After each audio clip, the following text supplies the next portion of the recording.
candle in the wind, never fading with the sunset when the rain set in. And your footsteps will always follow you along England's greenest hills. Your candles burned out long before. Your legend never will.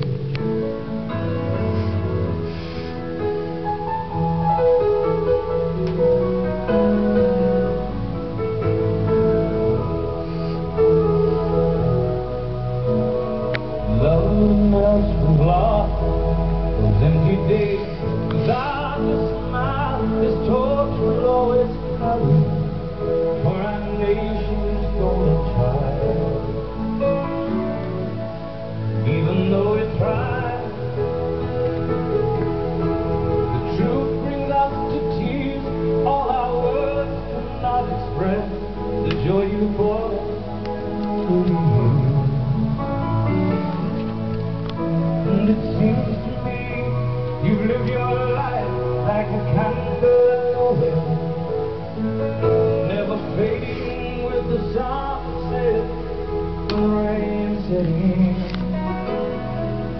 And your footsteps will always follow you along England's greatest field. The candles burned out long before. Your legend never will.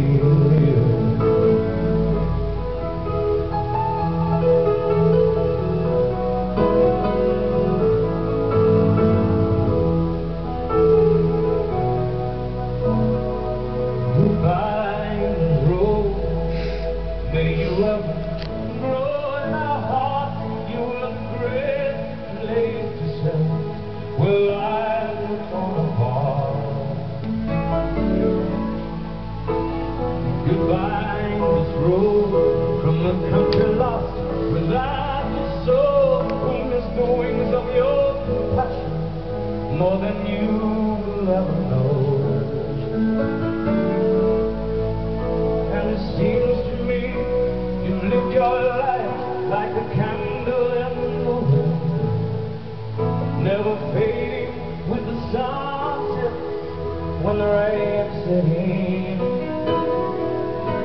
Your footsteps will always follow you along England's greatest hill. The candles burned out long before. Your legend never will.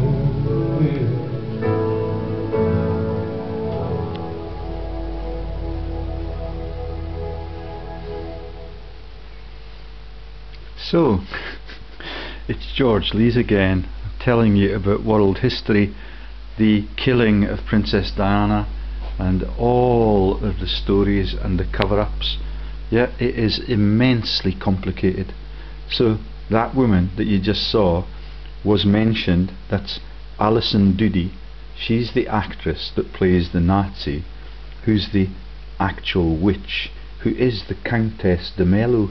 And when you look up the Countess de Mello now, you don't find anything other than the fortresses near Paris where Joan of Arc was murdered. Yeah, Joan of Arc is highly likely to be, like many of these figures, totally fictitious, and to be like many of these historical events, to be totally fictitious. Do you remember that Dodi Fayed was also the victim? So Alison Doody plays the actress. She's the practicing witch in the Hallett5 story. Okay, and she's dressed as a Nazi in that story. There she is. Okay, I got it wrong in the video yesterday on this Hallett5 report that she had now died. It's her second husband, who is called Jagir for a laugh, and that is the same joke as the Mick Jagger and the Jagir in India, who trades with Muhammad Ali and Lord Liverpool. All of it is a New World Order joke, and one has the impression that because Greg Hallett understands it all so deeply, he could just be one of the protection racketeers, but because of the truths of his illegitimacy of the monarchy campaign, I'm prepared to bet my boots that he was topped by the government, yeah, and if not, he has just taken that bun, yeah, to keep quiet and not to talk any more about these really embarrassing things. So the Countess de Mello is actually fucking Swiss. Okay, that's in these stories. So there's the story about Alison Doody. That's the actress who played this. So this is Hallett report number 6, and we've gotten down to the checkered child, and my favourite Catholic worshipper was wearing the checkered child cloak today. That's the person who helped me with my sectioning. Yeah, and she comes from Northampton, like Princess Diana, and all of the checkered children, and all of that mysterious story about Princess Diana owning the book, the massive library in Naples. Yeah, it is, all of it is so incredible and so interlocking with so many diversionary tactics that no one can know what the truth is about world history. But when you see how the monarchy is run by coercion, and that leads to the running of all wars and all families across the elite groupings in all over the G8 and the G20, that mean that we can never have a peaceful society. I don't know where to start. Okay, and that's the burial of our favourite princess. She coerced the family into losing the whole of the name Windsor, because she became Prince Charles's official legitimate marriage, but that is totally illegitimate too, as explained already. Okay, so what happened is that she was murdered, but nobody can know whether or not she actually has been murdered, and all of the New World Order plants and all of the false news people are prepared to tell you that she was actually murdered in the ambulance and all of that stuff. Yeah, the royals are much cleverer than the ordinary people that report things like that. Okay, but I don't know, no one can know unless you're right at the top of the tree, and that is Max Clifford and that is Rupert Murdoch. But right at the top of the tree is the murderous and treasonous Prince Philip, who came out of Greece and has totally dismembered Britain's monarchy. He's already removed all of our capacity to be an energy sufficient country, yet everything that he touches closes down all of the active energy vents and demonizes them as an eco threat. And they have now passed the resolution that 200 countries across the world are going to reduce their carbon consumption. Yeah, in other words, the price of energy keeps spiraling upwards, and it is absolutely an abomination, and the gods will get really ballistic about it again and again and again until humans start to tell the truth. Okay, so do you get it? Alison Doody from Ireland, yeah, where the religious strife is everywhere, and she's in the Irish green like the Hoy colours, which were all over the Church of Scotland this morning. Okay, and this one is a menace because she's a practicing witch, and she gives Greg Halley in this story the kidney stones, and he was in hospital at the same time as Prince Philip, one of the elite world owners who is prepared to stop at nothing and will kill anything that moves to remove his power base, which is why I'm making this on a Sunday. He's not allowed to assassinate people on a Sunday according to their rules and their jokes. Right, so that's the finishing stanzas of Greg Hallett's number 6 report, and I listened to, and I'm going to let you listen to, the other stories that I discovered. But first let me summarise what I found out about the woman who is the Countess de Mello and what de Mello actually is. Okay, so when you go back to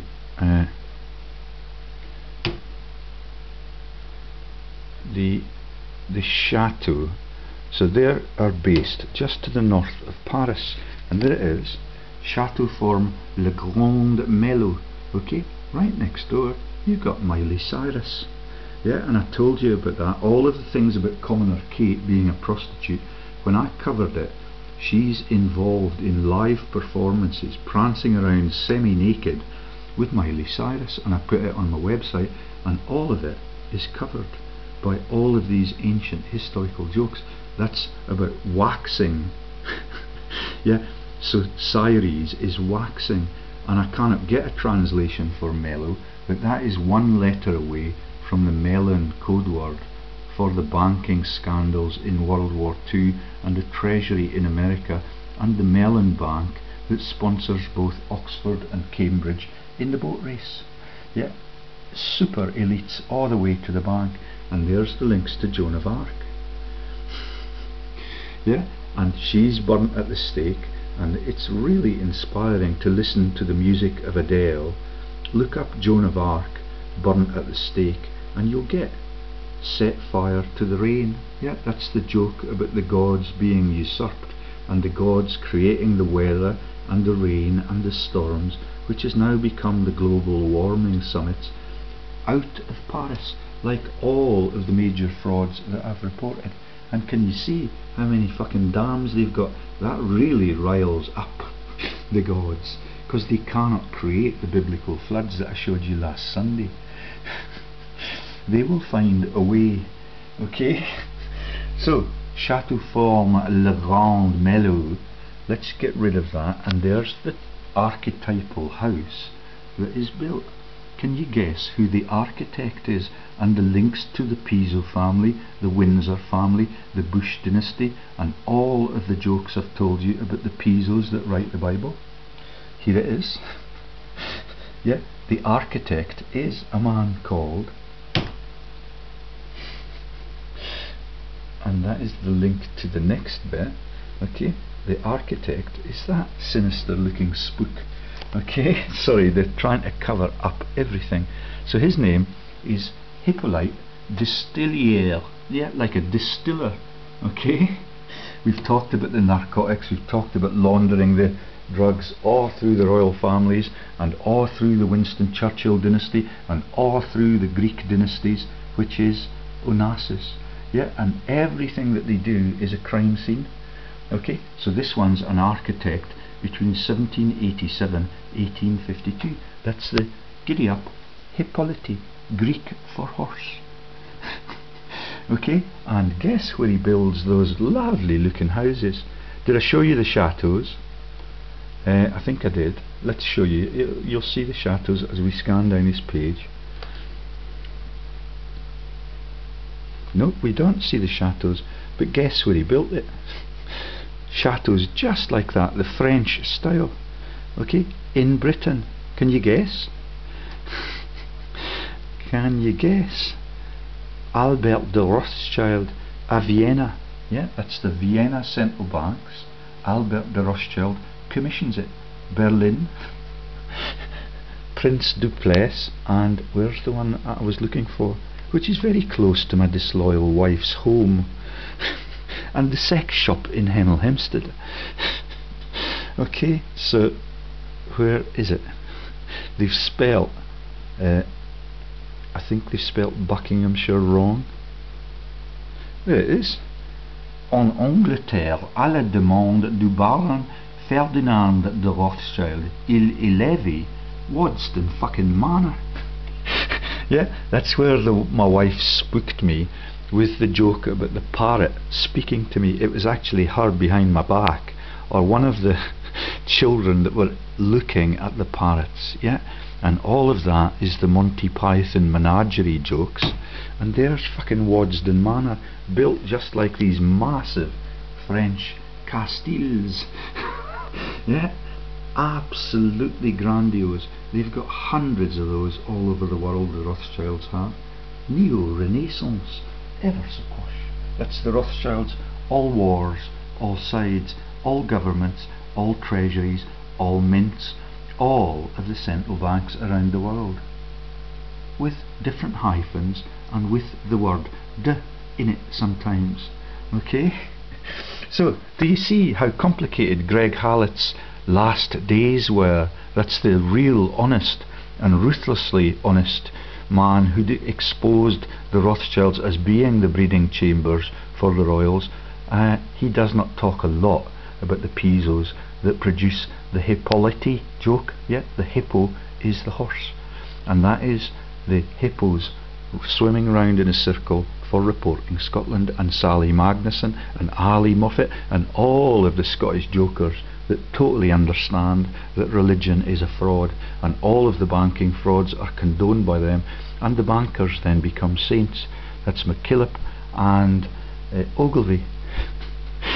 Yeah, it is absolutely relentless, and this is Buckinghamshire au nord-ouest, Londres en Angleterre, Waddesdon Manor, right next to our home, and the silk production places like the Warner Brothers' hometown of Krasnoselsk, where the first genocide occurred in World War II. Right then, let's shut him. Let's see Diana. There she is, the Duchess of Anjou. Yeah, so we've got a Prince Charles and we've got a Princess Di, and they were born in Geneva in Switzerland in 1978, and she's very young and she's got a cheesy grin on her face. Yeah, because she's Princess Isabel of Orleans. Yeah, the very first record I ever bought was The House of New Orleans. There is a house in New Orleans, they call the Mandiri. Yeah, and all of that's sung by the Animals, and all of the Beatles jokes, and all of the jokes about the Jaguar and the Rolling Stones and Mick Jagger.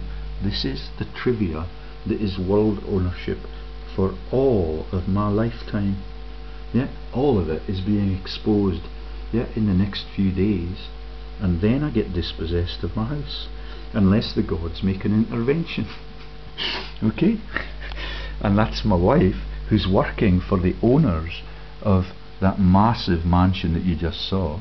Yeah, because she's working for the British government, and all of it is treason, and there are hundreds of double agents and hundreds of spies even in my hometown. I've just been talking to a youngster that's been scammed out of his student fees. He still has no job, he's doing another postgraduate degree, and he's served in the British forces, and he knows all about the warmongering scandals that mean that one of his brothers is still in Afghanistan, yeah, because he's a private mercenary, and he trains the local people who have taken over in those ruthless regimes.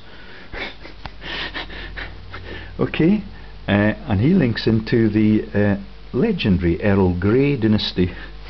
I will not tell you the roots of that relationship. Okay, so there's the chateau. It's lovely. Okay, it's right to the north of Paris, and there is the link somewhere on there to Miley Cyrus and the Joan of Arc. Yeah, but it looks actually a bit more like Jesus the Ark. Yeah, and that's the biblical story about the Ark. Yeah, everything is an interlocking confusion tool. Okay, and Mello is also part of Clermont, but not the same Clermont where the Freemasons reside in the south, yeah, or a lot further south, because that is to the west of Lyon and to the west of Basel. Yeah, and that is Basel, which is the central banking joke. Aren't the chateaus lovely? Let's get rid of that. Okay, I could show you, I forget what was the name. Oh, the Mellows. Yeah, they have links to the Côte d'Azur region too, and that's on this computer. Let me see if I can find it. Google Maps. So it's a place called Montreux, I think. Google Maps, Chateau Forme La Forteresse de Mello. So that's in Paris, and there is a lower resolution image which shows us Lyon and all those other places. So it's ever so slow, this one.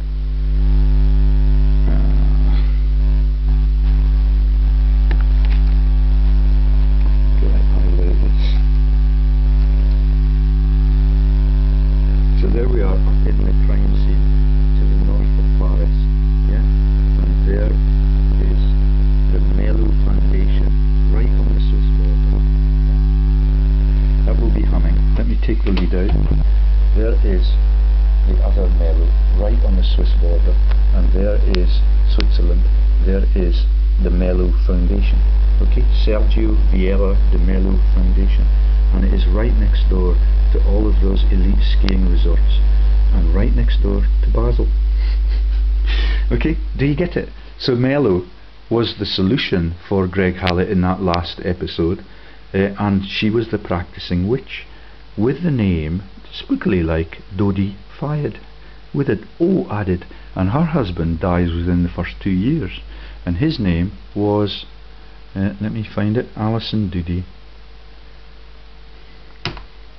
There she is, lovely, Irish.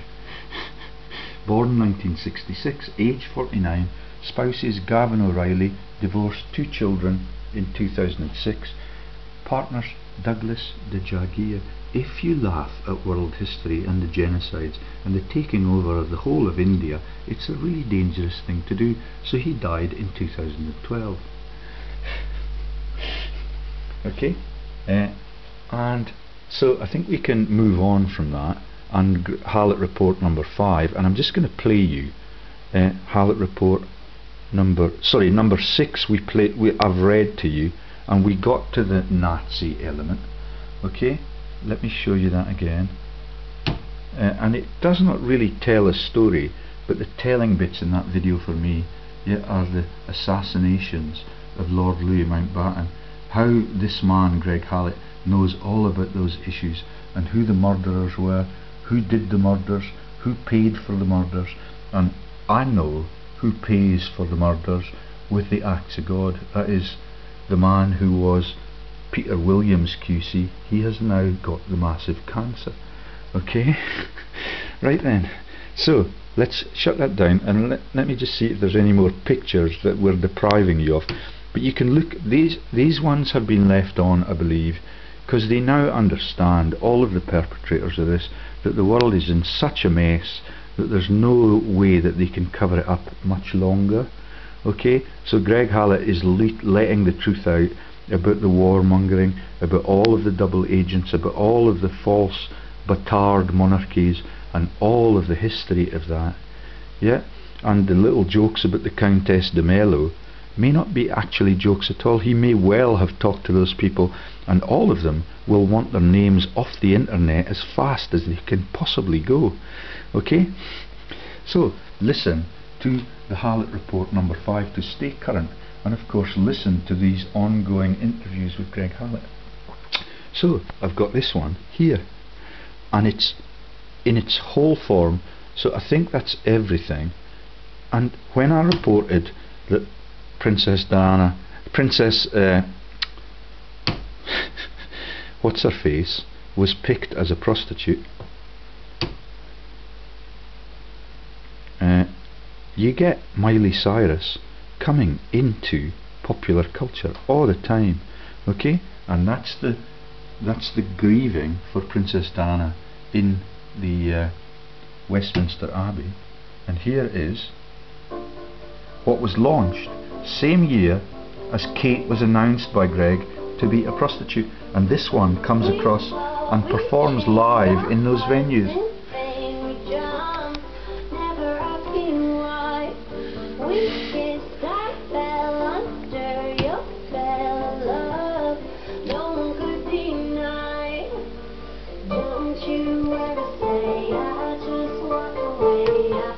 And she was badly injured. I think she broke her ankle falling off the catwalk. Yeah, and you should see the gear that she works in. It's very difficult to see it actually.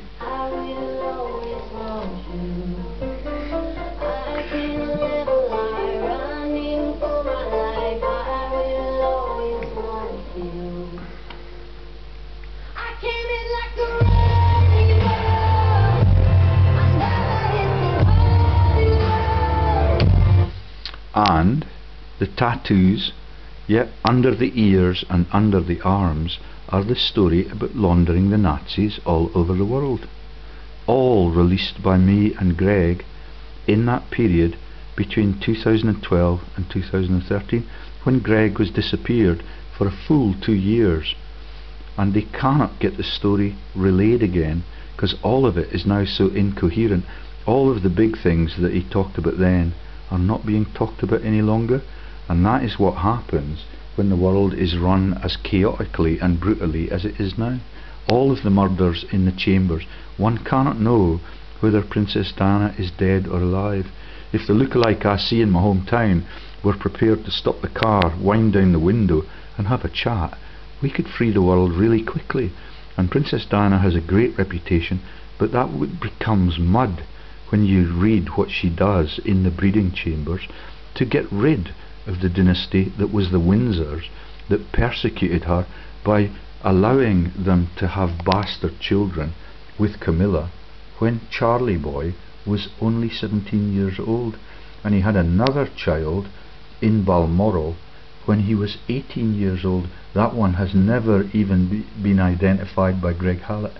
Yeah, she's now 40 something.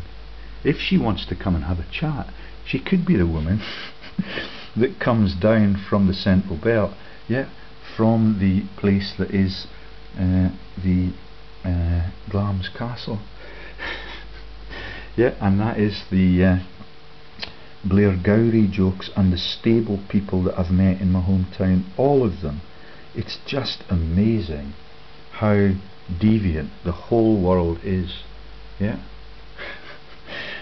Right, so that's Miley Cyrus, and that is the place name where Joan of Arc was executed. If Joan of Arc ever lived, like any of the Christian saints, all of them are fake-ups, all of them are romantic narratives, and Hippolyte is quite frequently used in the sainthood too. Okay, that's the Greek horse joke about the Pisos that write all of the stories, and now the Daily Express, the Guardian, the Telegraph do exactly the same thing, so the whole country and the whole world can never have civilization. I think there are more videos further back, but I don't think they're relevant now. Oh, let me play you this one, because the region that we've just looked at is Picardy, and that's Goodbye English Rose. Do you get it? And the people that run it are from Switzerland, yeah, and from the Côte d'Azur region. And there, for a laugh, are the roses of Picardy, which are the war graves. Again, the flowers, the poppies, the Flanders field lilies. It's relentless.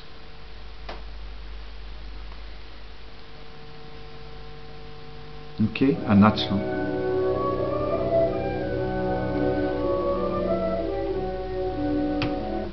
right up near Waterloo.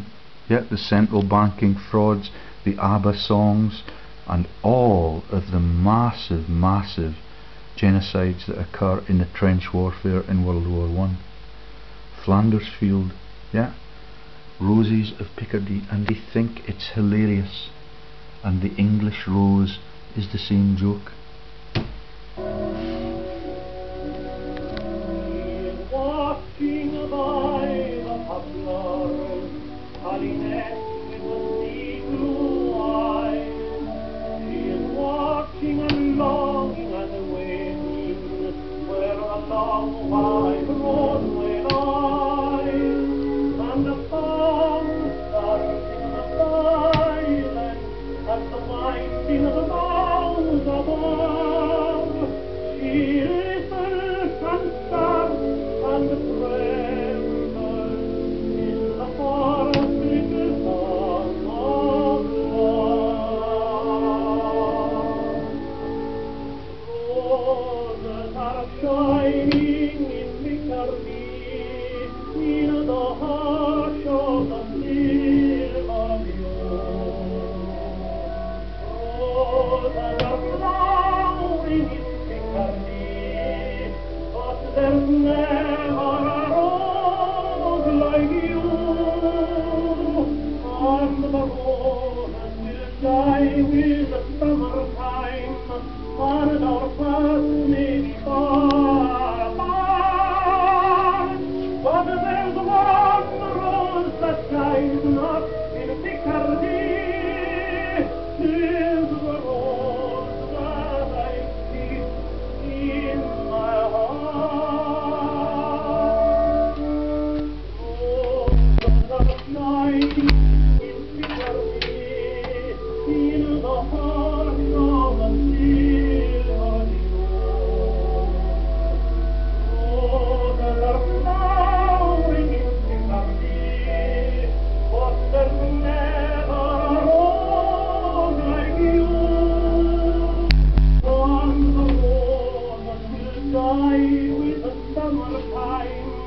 corridor path may be far apart, but there's one rule that dies lost in Picardy.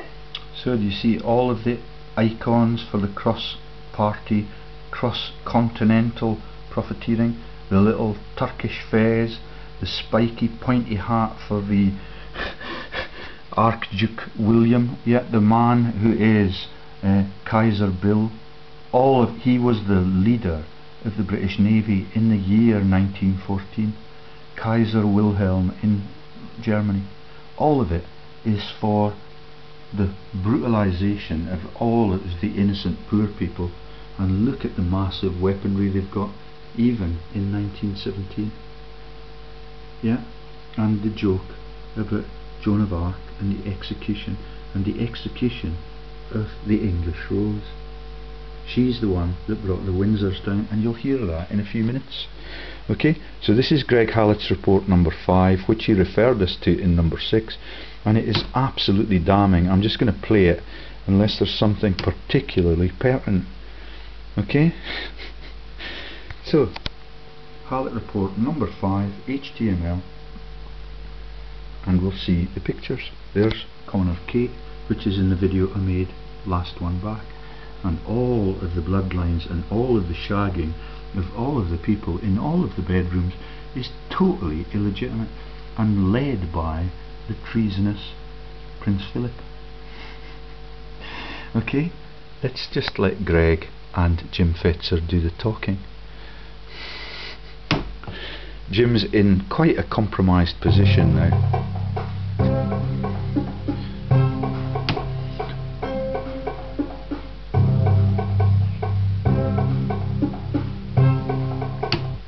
And please notice that all of them use the same joke as the stammering king. When Greg's talking about things, you hear him going to wit, to woo. Yeah, it's in the king's speech. All of them understand entirely how the coercion rackets run the world since the Roman Empire became so big that it could not own itself out in the provinces, and that is the conniva interventions that are the protection rackets in those provinces, and that becomes the Holy Roman fucking Empire. Okay, and it becomes the Sepp Blatter joke, because those are the federated states, the protection rackets, and that's the FIFA joke for the 80-year-old man that is alleged to be having a new partner. Yeah, and all of the royals in France, everything is the same story. None of it has integrity, none of it inspires its people. It's all just a scam. The whole world is a scam for all of its history, and it is bloody and ruthless and never is competent and safe.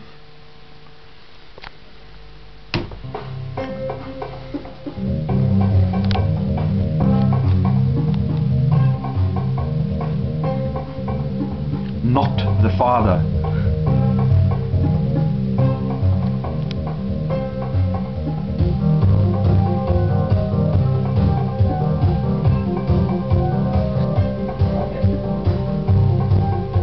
Jim Fetzer, your host on The Real Deal, with my very special guest today, one of the world's great muckrakers, the author of some of the most controversial books of our time, So that's Greg in that sinister black jacket, worn by Ordonez, and that is the Ordinance.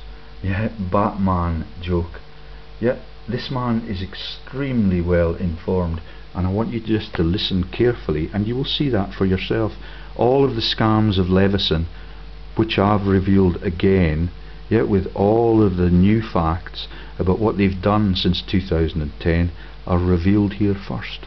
Okay, that is Max Clifford, Rupert Murdoch, and the whole of the world-owning cabal have nothing left to make stories about except for themselves and Islam, and that's Donald Trump, and all of that is because I reported Donald Trump for Ponzi scams in wind power, and that was in the videos a couple of days ago.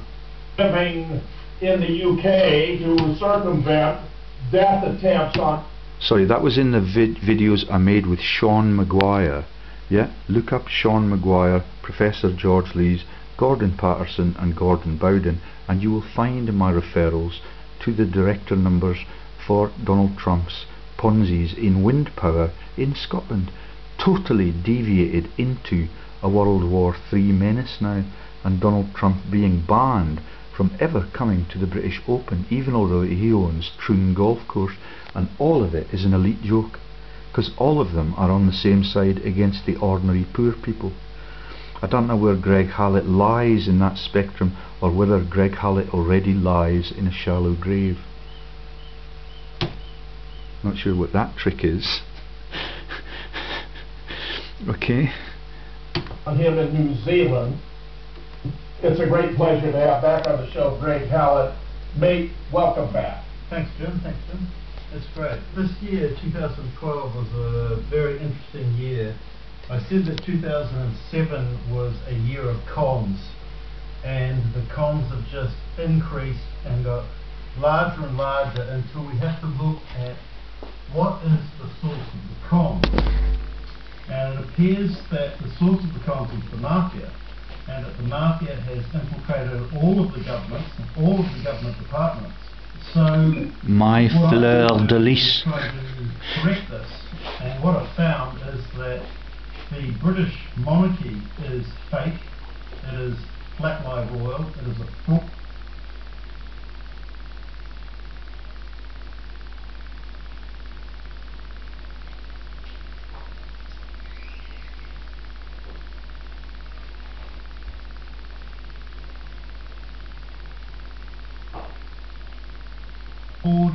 It is an invention of tradition, and the United Kingdom has not had a true monarch since 1852. Buckingham Palace, the Palace, Buck House, aka the firm, have given very strong indications through their reactions of a legitimate and superior claim to the throne of England. May 2010, I gave a talk, and I had a few copies of The Hidden King of England done, just like 20 copies, and that was in Scotland. And there was a reporter there from a newspaper from London who was based in Scotland. Then on the 2nd of July... Notice how they dare not use names. In the earlier videos, some of these have been curtailed now. There were references to a woman called Morag, and the speeches and the meetings were held in a place called Camelon in Falkirk, 2010, I delivered a copy where the Justice Minister resides. of the book to Max Clifford and Associates in Soho in London. The idea was obviously to get it promoted and published. Max Clifford turned out to be a British intelligence agent who was covering as a PR agent for newspapers, books, film, and he claims to have been the first one to promote the Beatles. And it appears that he got the book to Queen Elizabeth II, and then a plan was developed to obscure the book. So from July 2010, I would have had at least another 4 assassination attempts. There was a phone hacking scandal running from about March 2010 in England, and Max Clifford on the 9th of March 2010 had been paid out £1 million by Rupert. Can you guess? Murdoch. All of that is the Levison. Yeah, that's Max Clifford runs the Nazi orgies. Murdoch from News of the World. And it appears that in England they have something called the Queen's Media Circus, where the Queen has her ringmasters, who are Rupert Murdoch and Max Clifford, run scenarios where the newspaper people are actually the news, and they create distractions. So far in this phone hacking scandal, at least 50 people have been arrested, There's at least another 100 police operations going on in related cases, and none of the true stories are coming out. And you know that the PR people and the media circus ringmasters are running out of stories when they become the stories. So the distraction that Rupert Murdoch and Max Clifford are running,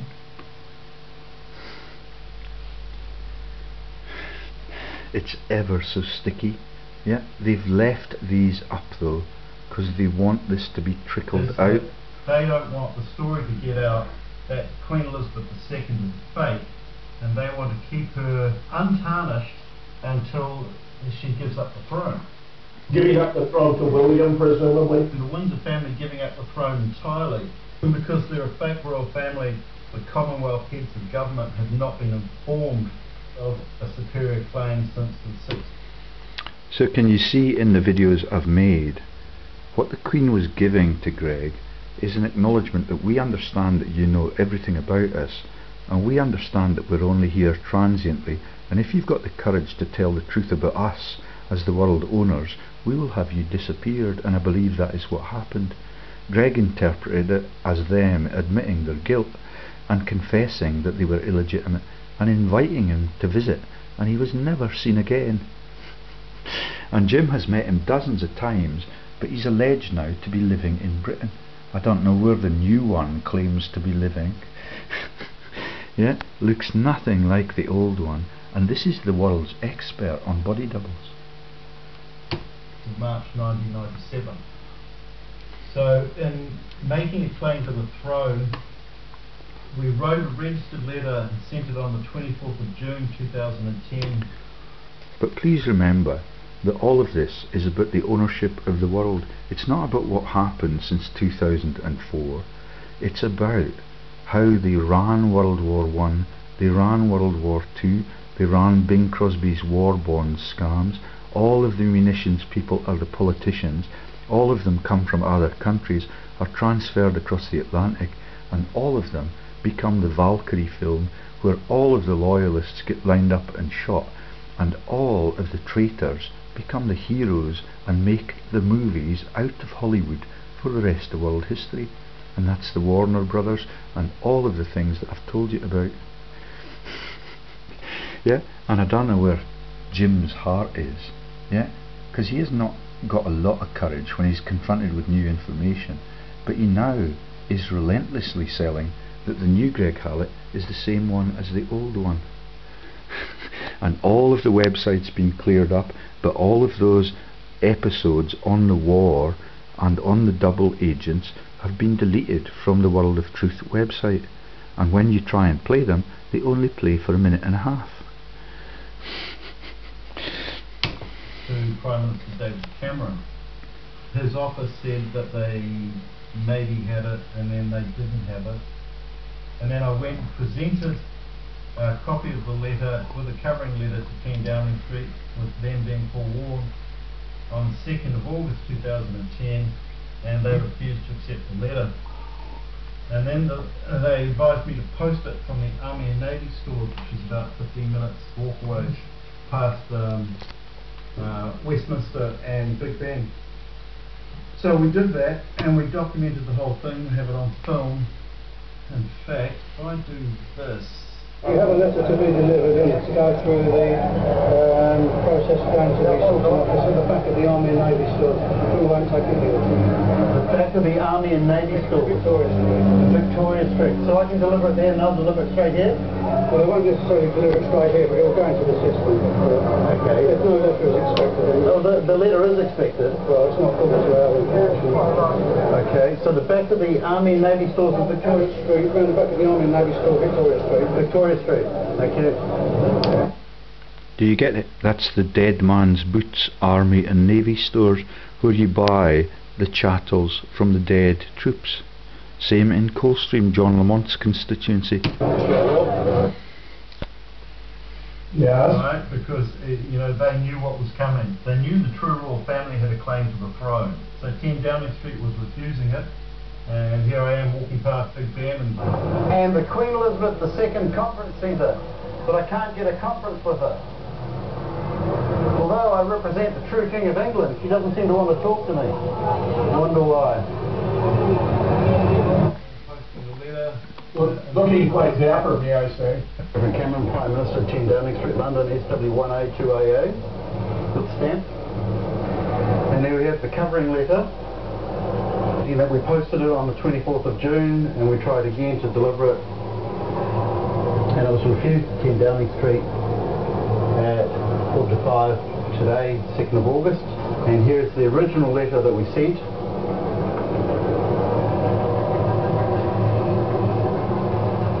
So we're trying to arrange a meeting between the exiled King and Prime Minister David Cameron, requesting that he notify Queen Elizabeth II that there is a legitimate challenge to the throne.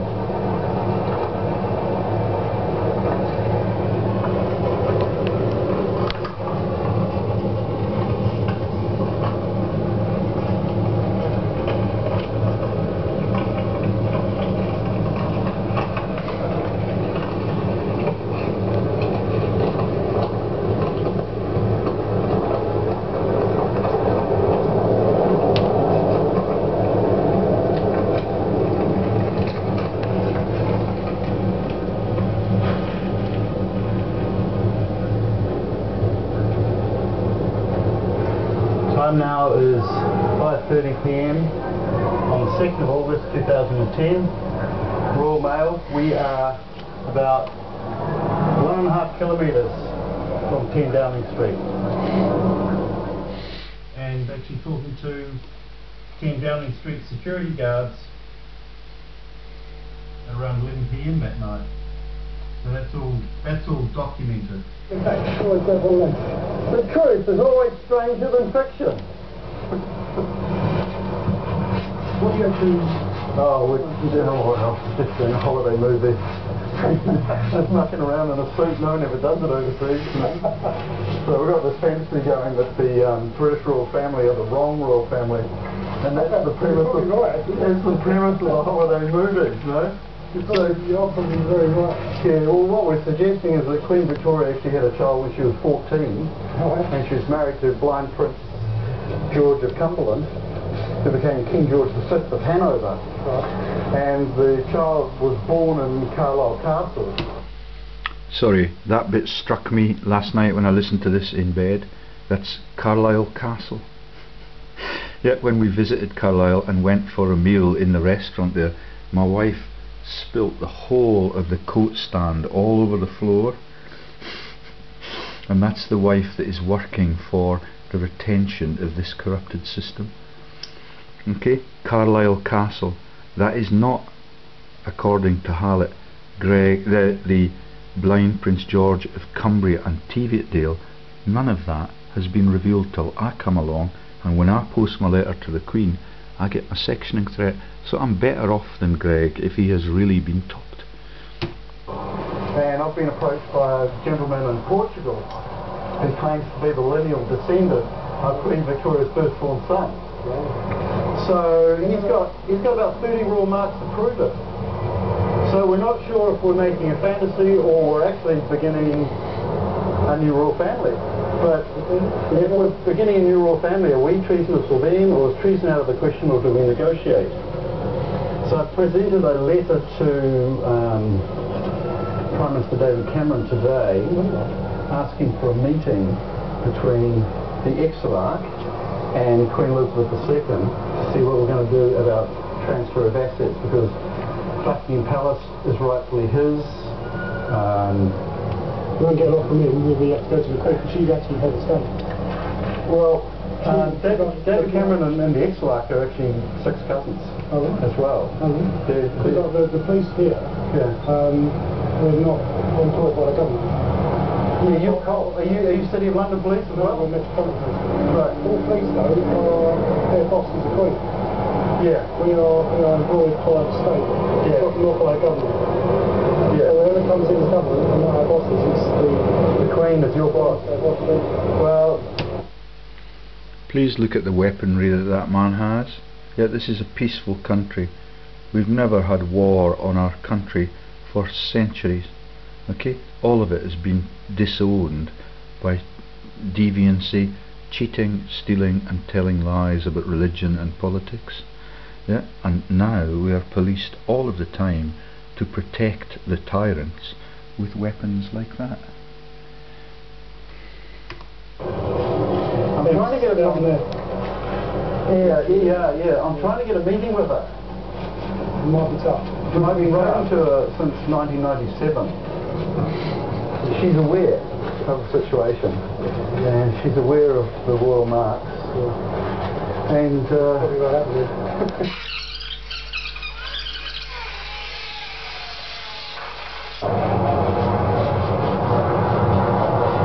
You're probably right. It's undeniable that we delivered the letter to 10 Downing Street, claiming as the rightful heir to the throne of England. The important thing is that they had it by 30th of June 2010 and very definitely by, say, the 5th of August 2010.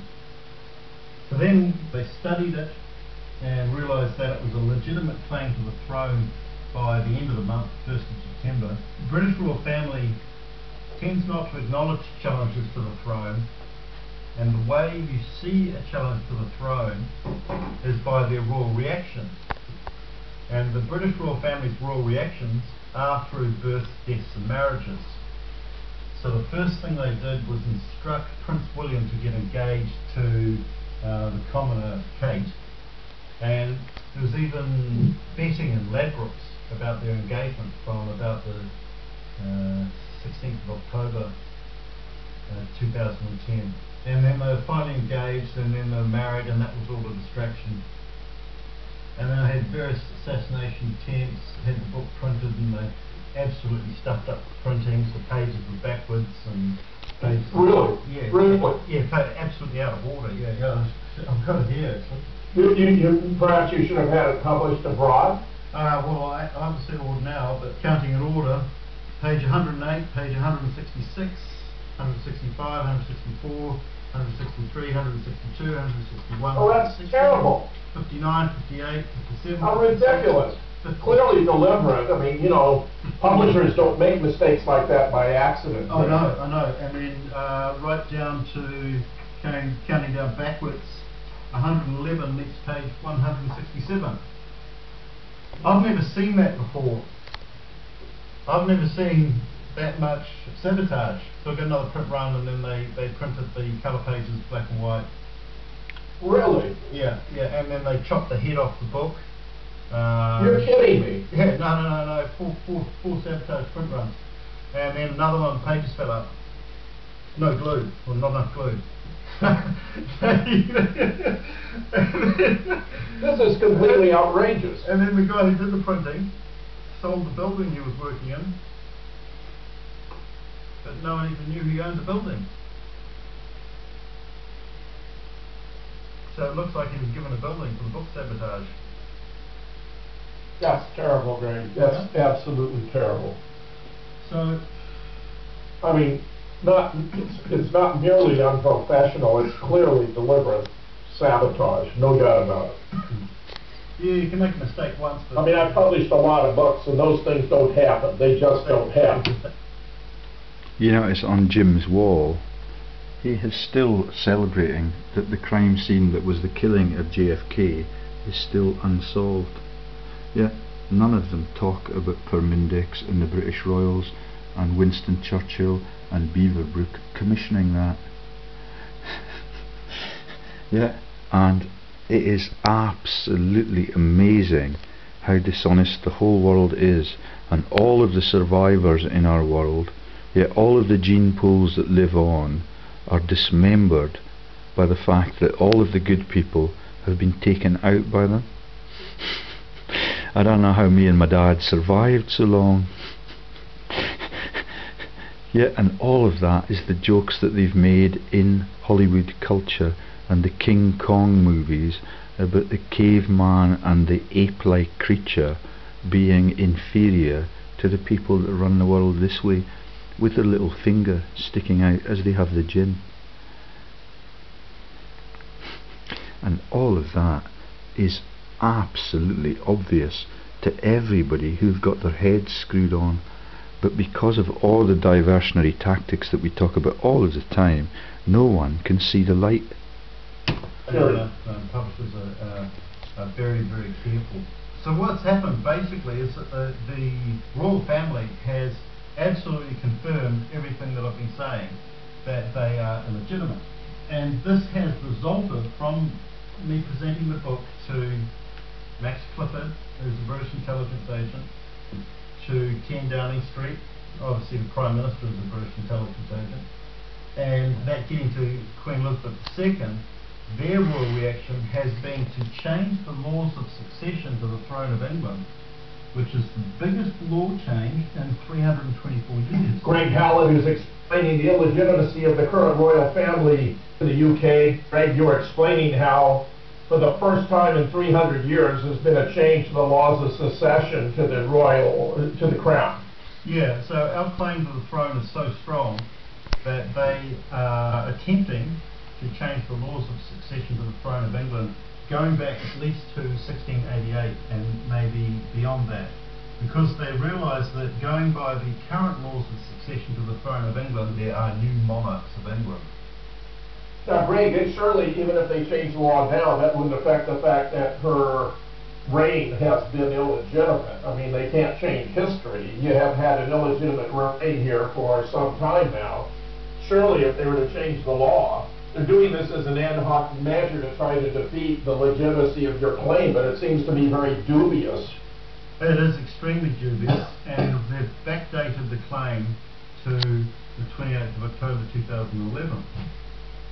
Now I'll tell you how that came about. Queen Elizabeth and Prince Philip were doing a royal tour of Australia, 19th to the 29th of October 2011. And in that, on the 28th of October 2011, Queen Elizabeth opened CHOGM, which is the Commonwealth Heads of Government meeting. That was a 2-day meeting that went from the 28th to the 30th of October 2011. The first thing on the agenda was the change to the succession laws, which had to be agreed upon by the Prime Ministers and leaders of the Commonwealth nations and their various subsidiaries.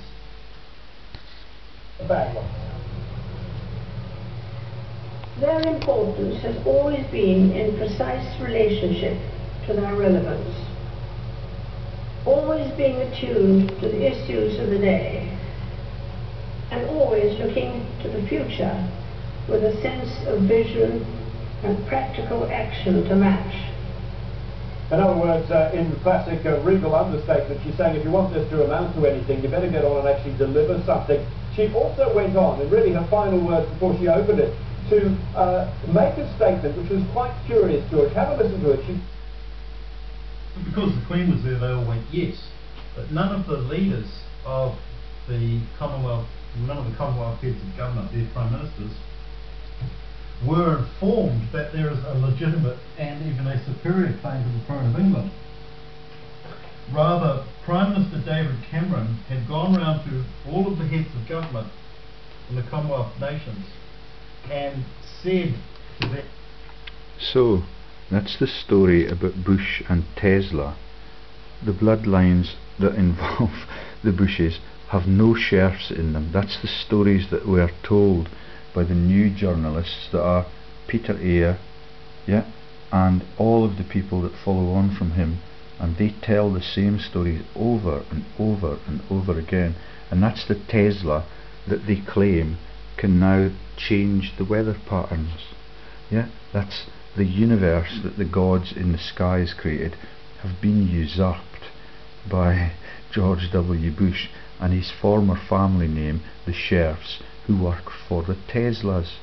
And Tesla is now capable of creating the volcanoes and the eruptions and all of the bullshit stuff that everybody thinks is real, and it's a menace to the world, and it leads to them being taxed for too much carbon consumption. They're really easy to fool, okay? And all of the scamsters have been meeting and have passed that new resolution to reduce carbon consumption, and it gives them the capacity to keep raising the energy prices for everything that we created in our own countries when they were publicly owned assets. All of it is a massive scandal, and that man's clever enough to understand it. But whether or not he is also one of those federated rackets, yet along with him, is anybody's guess. There is no integrity, there is no honesty, and there is no bravery, as declared by James Blunt, the treasonous spying family. We want to change the laws of succession to the throne of England, and we want to modernise them. And the way we're going to modernise them is we're going to allow older daughters who have precedence over younger sons, and to allow monarchs to marry Catholics. And what they didn't say is that only the children of the current Prince of Wales, Prince Charles, would be eligible for the throne of England. And that negated our superior challenge to the throne. She also went on, and really her final word before she opened it, to make a statement which was quite curious to her. Have a listen to it. She claimed to be quoting an Aboriginal proverb. We are all visitors to this time, this place. We are just passing through. Our purpose here is to observe, to learn, to grow, to laugh, and then we return home. Now, I think everybody in the room there read that as being a statement of mortality. The proverb relates to life and death, nothing more than that. Returning home means to die. And there is a sense that this is a woman in her 80s reflecting on her own mortality, on what a life is worth. And that negated the superior challenge to the throne. Well, if it were adopted and if it were actually legitimate under the laws, I mean, this is really quite a blatant effort to, constrict any claim about prior illegitimacy. I mean, it's so blatant, Greg. How has the public responded to this? Has it become an issue? Well, the public is ignorant, because the books have been sabotaged. I've had several murder attempts, and I've been financially raided, actually by the Nazis.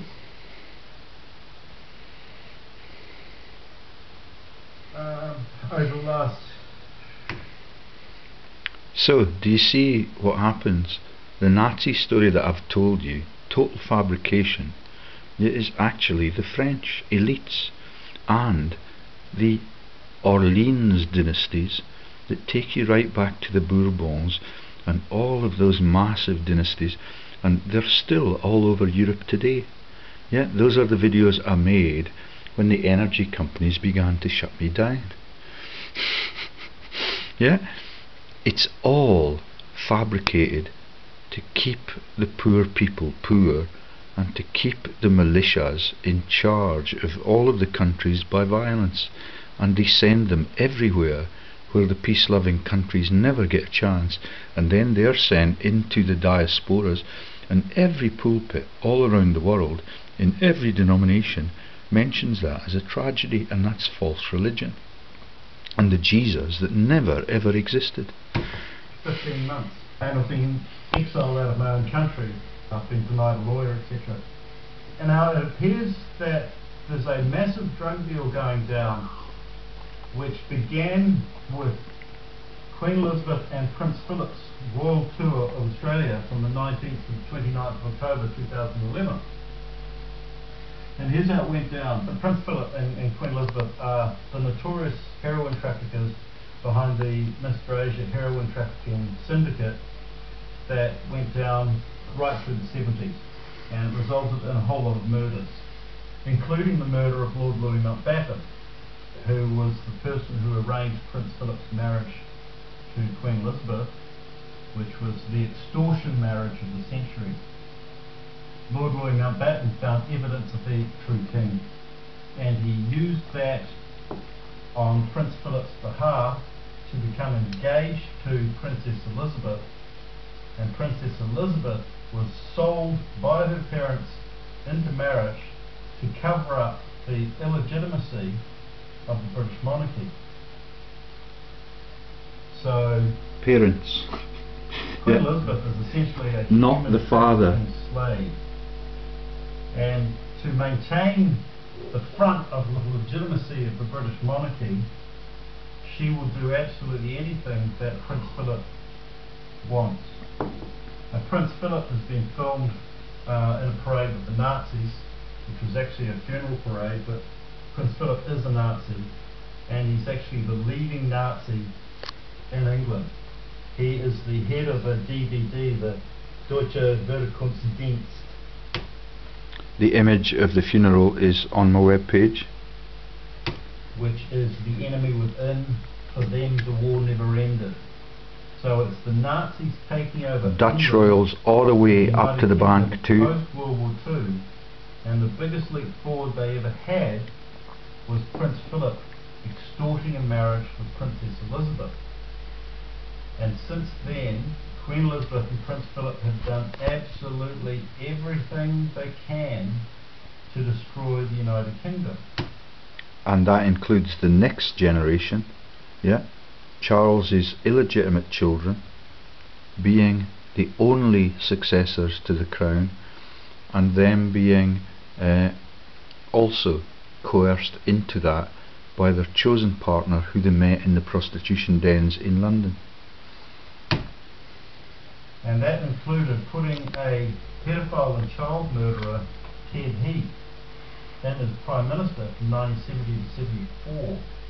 And in 1973, he signed up the United Kingdom to the European Union, and in doing so introduced 20% VAT, which is a tax on everything, and all of that money goes to the European Union. And that has been starving England, so that England is now absolutely just on its knees. That was Same thing happened in New Zealand. VAT was imposed. All of it is a tax on the poor and goes straight into the accounts of the rich.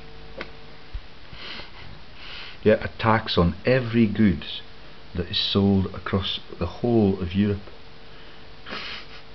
And none of it goes to run European initiatives in the public sector. pub culture, and over half the pubs have closed down. It was a music venue culture, and over half the music venues have closed down. That's a cultural disaster, Greg. It is annihilation of a country. It's annihilation of the culture. And Prince Philip has used that influence through all of the Commonwealth countries in an attempt to destroy those as well. All of the abattoirs are closed. It's 150 miles to the nearest abattoir in our agricultural regions of the borders.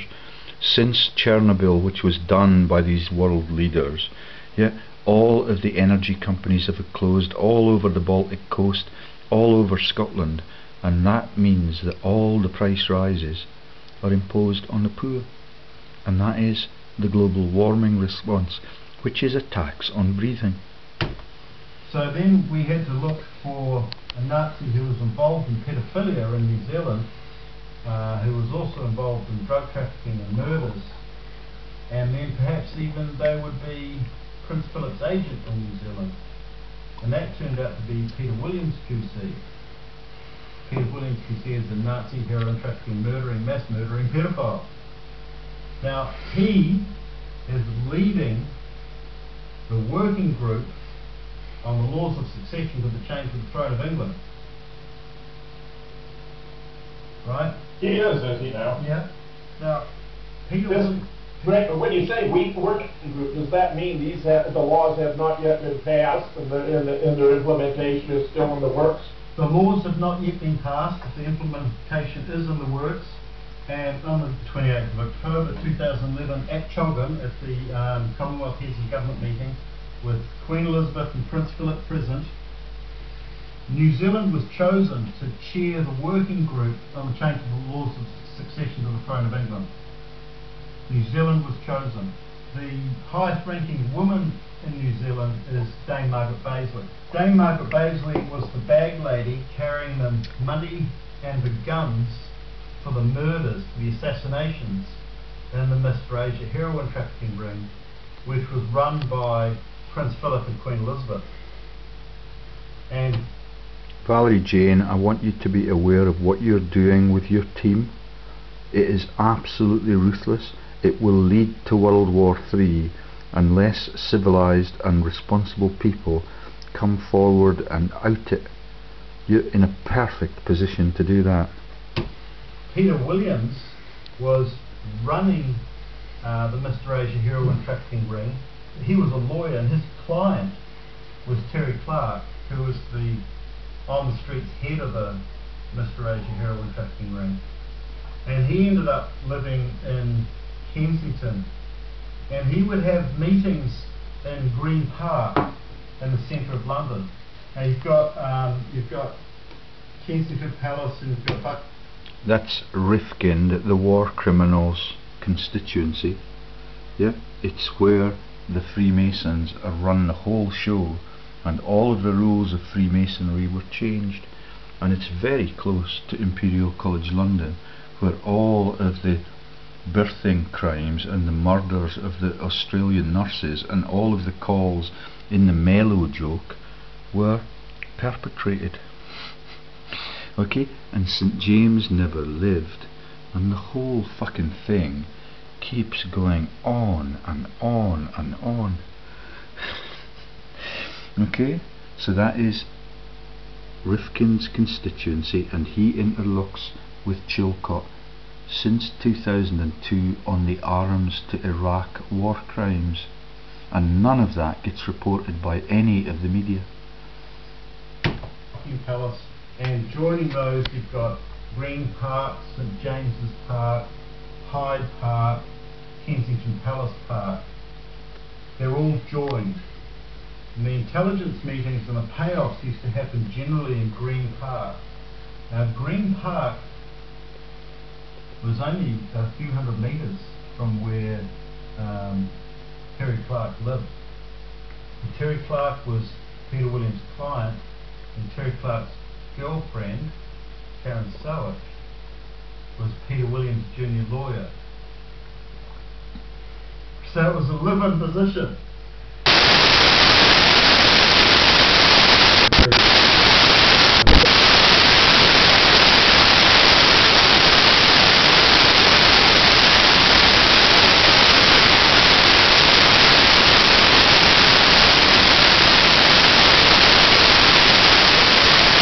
That this man also revealed the missing videos, the content of which is the missing planes videos, which is everything that the Quisling news media cover up. That's the missing planes that were running the narcotics into the South Pacific on behalf of the fundraising by Peter Williams QC, so that the IRA could be funded and Mountbatten could be assassinated, and all of that could be rationalised without blaming the politicians or the royals themselves for running narcotics all over the world since the Great Opium Wars for 200 years. That was the Opium Wars. And then you've got all of the American and all of the Kissinger input and all of the Latin American and Cuban and Mexican running vents. It is absolutely massive, and only people like this are in a position to let it out, which is why he was disappeared for 2 years. Okay. Now I actually got all this information. I got it from a tip from a security intelligence service agent who was actually the same person who had altered the files. And he was an expert in photocopying or psychostyling things so that he couldn't really read the information. However, you could still read it if you did things like held it up to the light. There was still the impression of words and notes.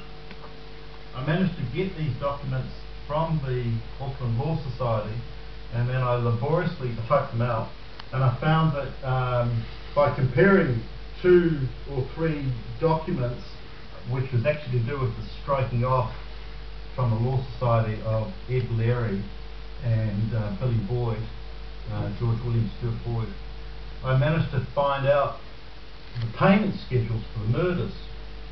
And this included the payment schedules for Lord Louis Mountbatten, on the 27th of August 1979, and also the payment schedule for Margaret Thatcher's lover.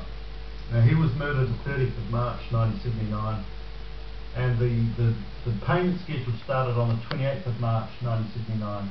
So the payments... That's Erie Neve. All of this was published in fuller versions in earlier edits, and I've got all of it published and republished.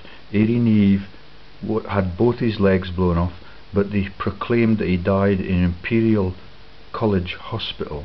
Yeah, that is the hospital I used to work in, and all of the people that sit on the gates, the Met Police, with the Pisa word in it, are heavily armed. Yeah, and that's to protect them in the protection racket from exposure as massive fraudsters. So Erie Neve was Mrs. Thatcher's lover, and that is explained in bigger videos and disclosures by Greg all over the World of Truth website, which is now totally dismembered. So these murders were done 10 days before the murders, so that Margaret Thatcher's lover's murder, Erie Neve, his payment schedule was not on there. And just a little side detail, that was done because the judge, Andrew Spate, who was in charge of it, had been compromised by the Security Intelligence Service, because on a yacht moored off Carroll Island, he had found his wife having sex with a guy on the boat next door, so he shot the man's arm off. And that is Spate's the pub, where we went to almost every Friday night in New Zealand, and they lost the contract to provide the beer in Dunedin at the House of Pain, and all of it became an Auckland initiative. Yeah, the different breweries up there. Yeah, and all of it. And I understand the Boulger jokes come into the story later on. That's the Jamie Boulger Liverpool murder. Boulger was a heroin addict and a Prime Minister in New Zealand. The judge was compromised, and that's how the payment schedules for Erie Neve's murders are missing from the file. But there was the payment schedule for Lord Louis Mountbatten's murder, and Peter Williams, who became Peter Williams QC, who was Prince Philip and Queen Elizabeth's agent, he financed the murder out of money from the safe. And the payments were made 10 days before the murders.